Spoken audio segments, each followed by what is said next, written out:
এখানে দেখলে তোমার মনে হবে না ঠান্ডার কোনো ইমেজ আছে, শুধু নাচ নাচ আর আনন্দে নিজেদেরকে একেবারে হারিয়ে ফেলা।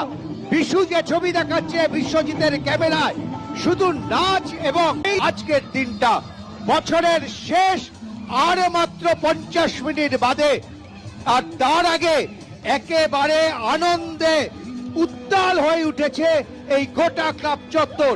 আমরা দেখি, আমরা আরো একটু এই ছন্দের তালে তালে কিভাবে নাচছে সেই ছবি আমরা তুলে ধরছি আপনাদের।